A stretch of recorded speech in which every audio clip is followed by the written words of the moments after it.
Bonjour les humains, au final je vais garder cette intro. Aujourd'hui nous allons analyser une analyse. Mettez-vous bien et je vous souhaite un agréable visionnage. Au menu d'aujourd'hui, nous avons la chaîne de Nolwenn, qui a récemment critiqué ChamsETC, les enfants sur YouTube et la Code Familia. Bon, déjà niveau originalité, on ne vole pas très haut. Pour commencer, nous allons nous intéresser à l'analyse de Code Familia. Cette chaîne qui représente le cancer total, entre faux concours, des placements produits pour des sites qui vendent de la contrefaçon, des manipulations de mineurs, bref, il y avait déjà beaucoup de choses qui ont été dites sur cette chaîne, mais Nolwenn sort quand même une vidéo sur eux. Peut-être allons-nous apprendre de nouveaux côté obscur de cette maudite chaîne. Et bah non, elle décide de faire une analyse d'un de leurs courts-métrages. D'accord, bon, bah ok, alors voyons voir ce qu'elle a à dire dans cette vidéo. Deux frères complètement fous, tu peux retrouver sur la chaîne des pranks, vlogs, courts-métrages, dégustations, live.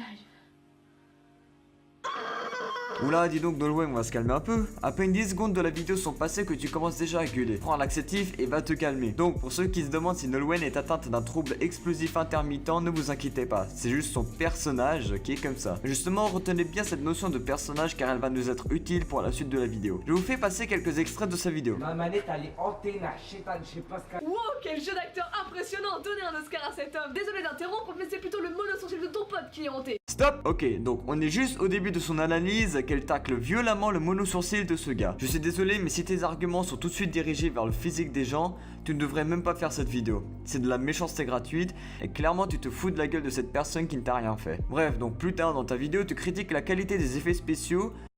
1, 2, 3. Wow, quel effet visuel impressionnant! Je suis tellement époustouflé par tant de talent de montage! Mais là encore, tu as merdé. Tu passes 43 secondes de leur court-métrage pour finalement critiquer 7 secondes d'extrait. Les autres 36 secondes ne servent strictement à rien à part pour faire croire aux spectateurs que ta vidéo est remplie de contenu. Et cette erreur-là, elle ne l'a fait pas qu'une seule fois.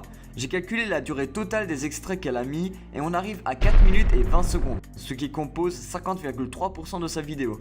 Sérieux, on a plus de court-métrage que de critiques dans cette vidéo. Limite, la prochaine fois, tu nous mets le court-métrage en entier et c'est bon, tu te casses plus la tête. Puis, il y a aussi un passage où Nolwenn se fout de la gueule de la Code Familia car elle n'a pas compris le court-métrage. Elle se demande pourquoi les deux personnages sont encore sur le banc alors qu'ils étaient partis avant. Ah, vous allez nous passer au-dessus là, on a faim. Et déjà, what? Ils étaient pas partis du banc il y a quelques minutes avant? Viens on part, c'est des créateurs, viens on part.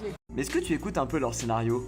Leur manette sert à retourner dans le passé. Certes, c'est très mal dit dans leur script, mais faut pas être un génie pour le comprendre. Donc c'est normal que les deux personnages sont encore sur le banc. On dirait qu'elle n'avait plus d'arguments et qu'elle était obligée de placer un faux raccord pour faire passer la Code Familia encore plus pour des cons. Sauf que des gens comme moi le remarquent très vite et le seul qui passe pour un con, bah c'est toi Nolwenn. Bon, heureusement qu'elle comprend le but de cette manette plus tard dans la vidéo, mais c'est trop tard. Le mal est déjà fait. Ensuite, elle critique leur humour alors que le sien n'est pas vraiment meilleur, mais bon, ça ne reste qu'un avis personnel. Et pour finir en beauté, elle va piquer une crise de jalousie car la Code Familia a plus d'abonnés qu'elle et qu'il ne le mérite pas. Et que c'est elle qui mérite plus d'abonnés parce que soi-disant ses vidéos sont de bonne qualité. Putain de merde, de chaîne de merde, de cadrage de merde, de son de merde, d'acteur de merde!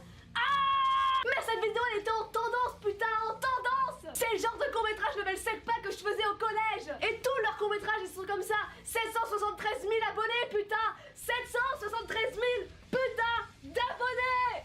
Nous avons fini avec sa vidéo et putain que je suis content car pour pouvoir faire mon propre avis, j'ai dû regarder sa vidéo au moins 10 à 15 fois. Passons maintenant à l'espace commentaire pour voir ce que ses abonnés en pensent de sa critique. Donc comme prévu, on a des personnes qui accusent Nolwenn d'avoir salement critiqué le physique du gars et pour se défendre, elle dit que son personnage est fait pour clasher tout ce qu'elle trouve et que donc c'est normal. Là où ça me dérange, c'est qu'elle se cache derrière un personnage fictif pour faire un peu ce qu'elle veut et pour elle c'est normal et tant pis pour les gens qui ne comprendront pas. Le problème c'est que ça ne marche pas comme ça. C'est comme si demain je me crée un personnage fictif nazi, antisémite et tout ce que vous voulez et que je dis dans une de mes vidéos à mort les juifs. Et pour me justifier, je dis juste que c'est mon personnage fictif qui l'a dit et que bah ce n'est pas moi qui l'ai vraiment dit et donc je ne vois pas le problème. Mon exemple est un peu radical, je l'avoue, mais c'est pour vous montrer qu'un personnage fictif ne fonctionne pas de bouclier pour dire ce que l'on veut. Ou tu assumes ou tu ne dis rien. Bref, assez pour aujourd'hui. J'espère que ma critique vous aura plu et je vous dis à plus pour d'autres critiques à venir.